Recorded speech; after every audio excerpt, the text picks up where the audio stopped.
तो देखो आप लोगों को इसमें क्या पता लगाना है कि ये प्रोपोर्शन में है या फिर प्रोपोर्शन में नहीं है। इसके लिए क्या होता है, एक रूल है, रूल समझ लो। रूल ये है कि first ratio, second proportion, third ratio fourth. ठीक है, तो होता क्या है, ये जो आपका फर्स्ट है सबसे पहले नंबर पे आता है, और ये जो सबसे लास्ट वाला है इन्हें हम कहते हैं एक्सट्रीम्स। क्या बोलेंगे? और जो सेकंड और थर्ड है इन्हें हम कहते हैं मीन।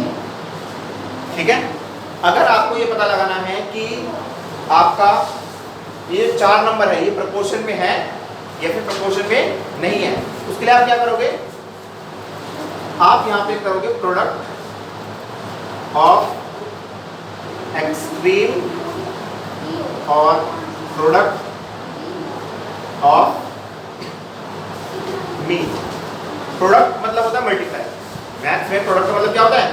मल्टीप्लाई। सो किसका प्रोडक्ट किसका करना है? एक्सट्रीम का।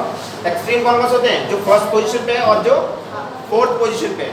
इसमें फर्स्ट पोजीशन कौन सा है? 18, और इसको मल्टीप्लाई किससे करना है? 10 से। 18 10 का कितना होता है? 180। और प्रोडक्ट ऑफ मीन, मीन मतलब सेकंड पोजीशन पे जो है और कौन सा है? थर्ड पोजीशन पे। सो 20 into 9, और इन्हें मल्टीप्लाई करने में कितना आ रहा है? 180। क्या सेम आ रहे हैं आपके? तो क्योंकि आपका product of extreme is equals to किसके है? प्रोडक्ट ऑफ मीन के है। तो देयरफॉर इसलिए आपका जो 4 नंबर कौन कौन से हैं? 18, 20, 9, 10 आर इन प्रोपोर्शन। तो ये क्या होंगे? प्रोपोर्शन में होंगे। बात समझ आ गया? प्रोपोर्शन कैसे पता लगाते हैं? इसको आप डायग्रामेटिकली समझ में आया आपको?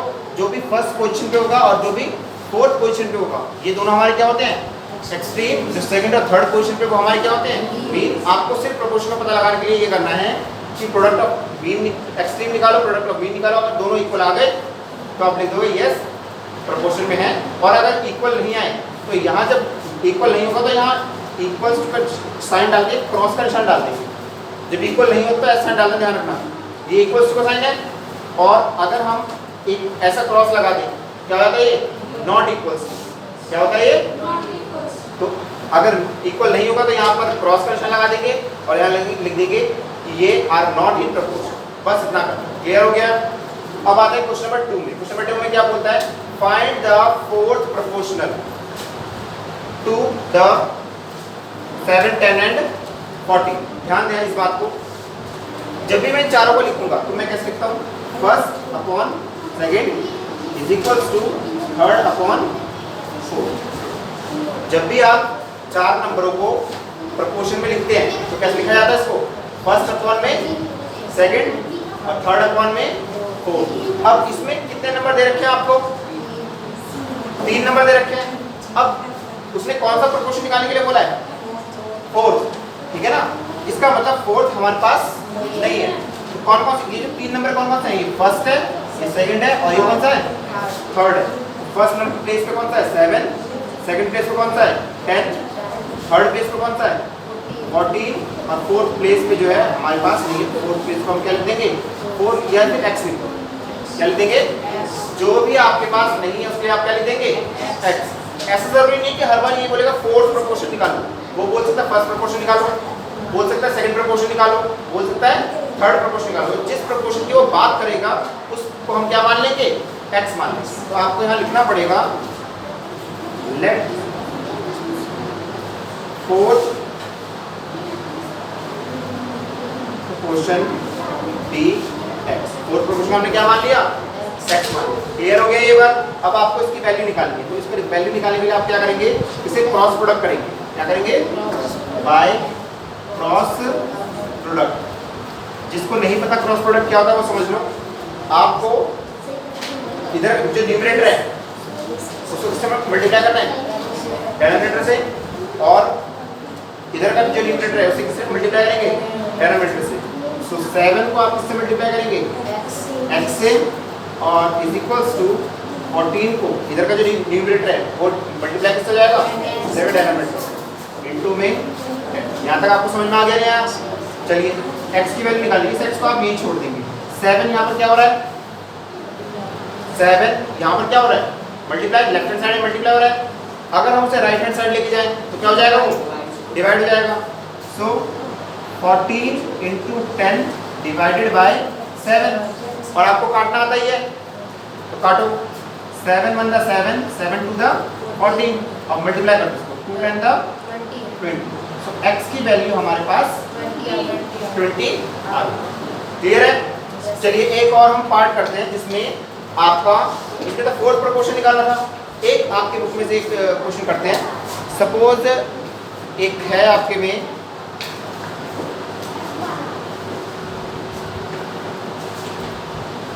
फाइंड द थर्ड प्रोपोर्शन और दो आपको दे रखे 12 and 30। Find the third proportion. हमें कौन सा प्रोपोर्शन निकालना है? थर्ड प्रोपोर्शन निकालना है। और आपको दो नंबर दे रखे हैं 12 एंड 30। क्या दे रखा है? 12 एंड। तो इसमें हमें क्या करना है? आपको कौन सा प्रोपोर्शन निकालना है? थर्ड। बट प्रॉब्लम मेरे साथ यहाँ पर है कि यहाँ पर कितने नंबर दे रखे हैं आपको? सिर्फ दो नंबर दे रखे हैं। तो जब ऐसा होता है पहली बात तो आप लिखोगे किसको आप x मानोगे? जो आपको निकालना है। x यहाँ किसको मानेंगे? Third proportion. तो let third proportion be x। इसका मतलब फर्स्ट अपॉन में second equals to third upon में फोर्थ। बट यार ध्यान दें ये क्वेश्चन थोड़ा सा इंपॉर्टेंट है। फर्स्ट तो आपका यही रहेगा 12, ठीक है। सेकंड नंबर क्या रहेगा आपका? थर्ड 30। और जो थर्ड नंबर रहेगा वो आपका 30 रहेगा। और फोर्थ वाला जो है वो आपका क्या होगा? x। तो बेसिकली आपको जो दो नंबर दे रखे हैं ये दो नंबर, ये फर्स्ट में आएगा। और जब दो नंबर दे रखे थे वो 3 नंबर का दे रखा होता तो हम क्या करते? फर्स्ट यहाँ पर, सेकंड यहाँ पर, थर्ड यहाँ पर, फोर्थ यहाँ पर होता है, ठीक है। लेकिन जब दो नंबर दे रखे इसका मतलब होता है कि फर्स्ट पोजीशन में इसी को भरना है, सेकंड और थर्ड में आपको जो सेकंड नंबर पे दे रखा है उसी को ही भरना है। और फोर्थ वाला बेसिकली जो थर्ड पूछ रहा है आपसे क्वेश्चन वो थर्ड नहीं है, वो क्या है? वो आपका फोर्थ है। बात समझ में आ गई नहीं? फिर उसके बाद आप लोग जानते हो क्या करना है? क्या करना है इसका? By cross product. आप इनका क्रॉस प्रोडक्ट करें। न्यूमरेटर किससे मल्टीप्लाई होगा आपका? डेनोमिनेटर से। और राइट हैंड साइड में इक्वल टू यहाँ साइन डालें। राइट हैंड साइड में जो न्यूमरेटर है वो मल्टीप्लाई किससे होगा? लेफ्ट हैंड साइड के डेनोमिनेटर से। तो x की अगर हम वैल्यू निकालें 30 मल्टीप्लाई 30, 12 यहाँ मल्टीप्लाई होगा, दूसरा क्या हो जाएगा? डिवाइड। अब आप इसे सॉल्व करें। सॉल्व करके जो आंसर आएगा वो आपकी क्या होगी? x की वैल्यू। क्लियर है? कर सकते हैं? चलिए करें। तो आप लोगों ने कैलकुलेट किया होगा तो इसका जो आंसर आया है देखें 2 से 2 6 द 12 और 2 15 the 20, then 2 3 the 6, 2 15 the 20, again फिर 3 से काटोगे 3 1 द 3, 3 5 द 15। अगर x की वैल्यू निकालनी है यहाँ पे क्या बचा आपका 5 और उसको मल्टीप्लाई किससे करोगे आप? 15 से। 15 5 तक कितना होता है आपका? 75। ठीक है। इस तरीके से आप क्या कर सकते हो? x की वैल्यू निकाल सकते हो।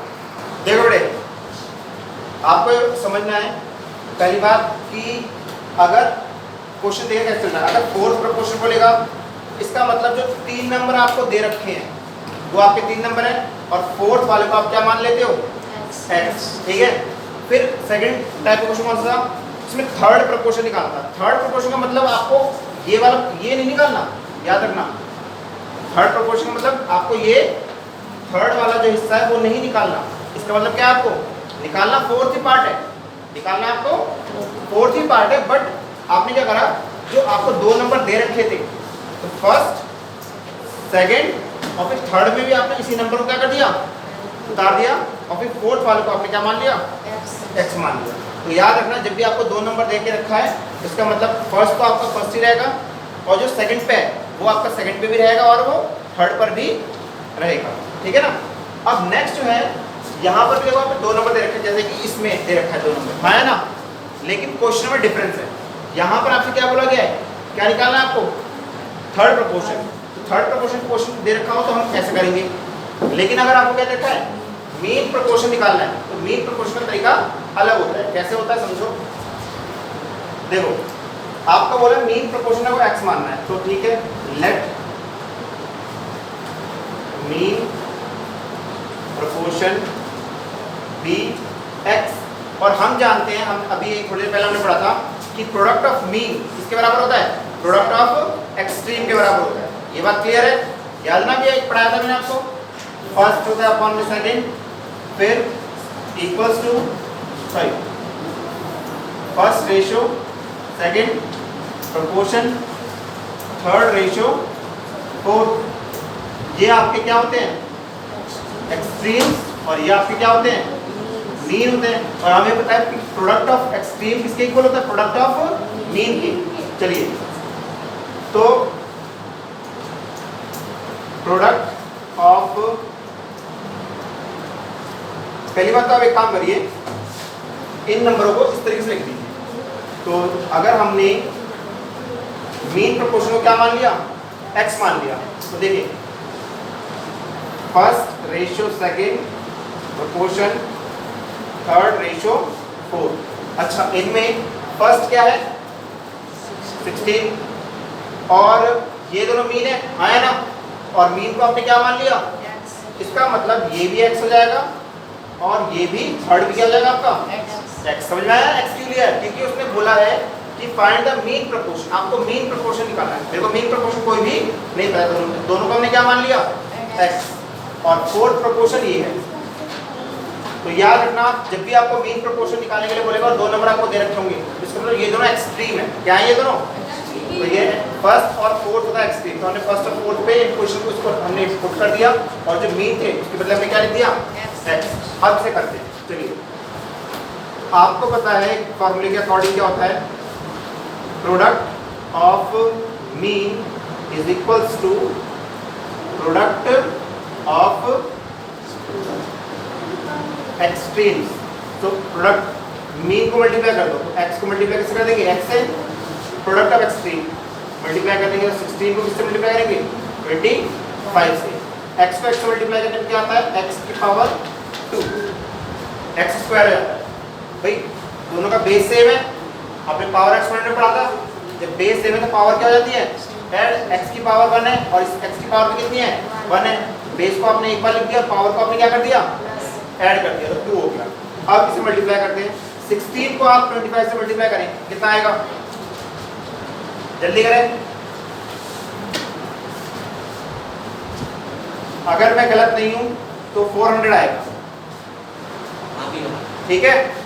अब आप क्या करेंगे, x को आप यहाँ छोड़ दें, स्क्वायर है, स्क्वायर दूसरे जगह क्या हो जाता है रूट हो जाता है 400, और 400 का अगर आपको रूट निकालना है तो आपको पता है 400 का रूट कितना होता है 20 होता है। इसका मतलब x की वैल्यू कितनी आ गई, जिसका रूट निकालना नहीं आता मैं एक बार यहाँ समझा देता हूँ आपको, यहाँ पे करेक्ट कर लेते हैं, यहाँ पर 400 है, 2 to the 4 0, फिर दोबारा एलसीएम लेंगे 100, 2 5 the 10 0, 2 to the 4 2 5 the 10, 5 5 the 25 और 5 1 the 5। जब भी आपके पास नंबर आ जाते हैं इनका हम पेयर बनाते हैं, first pair second pair third pair, और पेयर में से एक एक नंबर लेते हैं हम लोग। इस पेयर में से हम 2 लेंगे, इस पेयर में से हम 2 लेंगे और इस पेयर में से हम 5 लेंगे और इनको मल्टीप्लाई कर देते हैं, तो 2 to the 4 4 5 the 20, तो आपका आ गया 20। क्लियर हो गई ये, तो आपको ये बात समझ में आ गई कि अगर हमें मीन प्रोपोर्शन निकालना है तो ये इस तरीके से करना पड़ेगा, और अगर आपको थर्ड प्रोपोर्शन निकालना है तो इस तरीके से करना पड़ेगा, और अगर आपको फोर्थ प्रोपोर्शन निकालना है तो भी इस तरीके से करना पड़ेगा। और याद रखना जब भी थर्ड प्रोपोर्शन निकालने के लिए बोलेगा उसमें 2 ही नंबर दे रखे होंगे, समझ में आ गया नहीं आप, तो जो सेकंड नंबर है उसी को आप थर्ड पे भी रखोगे और फोर्थ वाले को फिर आप क्या मानोगे x मानोगे। क्लियर हो गए। अब हमारे पास एक लास्ट क्वेश्चन है, क्वेश्चन नंबर 5, उसमें बोला गया show that 5, 25, 125 are in continued proportion, continued proportion. तो अगर ये कॉन्टिन्यूड प्रोपोर्शन है, इसका पता कैसे लगेगा? कॉन्टिन्यूड प्रोपोर्शन तब होता है जब first upon second is equals to second upon third होता है। मतलब फर्स्ट पोजीशन पे कौन सा है 5, सेकंड पोजीशन पे कौन सा है 25, थर्ड पे कौन सा है, सॉरी यहाँ पर सेकंड आएगा फिर से 25 और थर्ड पे कौन सा है 125। अगर आपका लेफ्ट हैंड साइड और राइट हैंड साइड क्या आ जाता है आपका इक्वल आता है तो हम कह देंगे ये कॉन्टिन्यूड प्रोपोर्शन है। चलिए इसको हम थोड़ा सॉल्व करते हैं। पहले आप क्या करना है 5 अपॉन में 25, तो इसे अगर आप सॉल्व करें इसको आप ऐसे लिख दीजिए first ratio second proportion second ratio third. First में आपका 5 आ गया, रेशियो 25, डबल रेशियो 25, रेशियो 125। अब यहाँ पे आप निकालो product of mean, product of mean. तो 25 इंटू 25, आपको पता है ये बीच वाले दोनों मीन है, तो 25 इंटू 25 होता है आपका 625। अब आप निकालो प्रोडक्ट ऑफ एक्सट्रीम्स, तो 5 को आप मल्टीप्लाई कैसे कर देंगे 125 से, तो ये भी आपको कितना आ जाएगा 5 5 25 का 5 कैरी 2, 5 2 10, 11 12 2 कैरी 1, 5 5 1 6, 625। क्या दोनों इक्वल आ गए? क्योंकि product of mean product of extreme पे इक्वल आ गया तो हम लिख देंगे yes 5, 25 and 125 are in continued proportion. तो आपको नॉर्मल प्रोपोर्शन में कॉन्टिन्यूड प्रोपोर्शन में फर्क समझ में आ गया। नॉर्मल प्रोपोर्शन में 4 नंबर होते हैं, तो क्या करते हैं फर्स्ट अपॉन में सेकंड उसका रेशियो निकालते हैं, फर्स्ट रेशियो सेकंड फिर थर्ड रेशियो फोर्थ, ठीक है। लेकिन कॉन्टिन्यूड प्रोपोर्शन में हमारे पास कितने नंबर होते हैं 3 नंबर होते हैं, तो फर्स्ट रेशियो सेकंड फिर सेकंड रेशियो थर्ड। क्लियर हो गया? तरीका वही है, प्रोडक्ट ऑफ मीन किसके बराबर होना चाहिए प्रोडक्ट ऑफ एक्सट्रीम के इक्वल होना चाहिए। तो हमने क्या क्या पढ़ लिया इसके अंदर? आपने पढ़ा है एक नॉर्मल प्रोपोर्शन बताना, कॉन्टिन्यूड प्रोपोर्शन बताना, फिर आप थर्ड प्रोपोर्शन निकालना, फिर मीन प्रोपोर्शन आपको निकालना। तो हर तरह के आपने क्वेश्चन कर लिए। अब आप अपने एक्सरसाइज करो, जो भी क्वेश्चन होगा फिर बात करेंगे।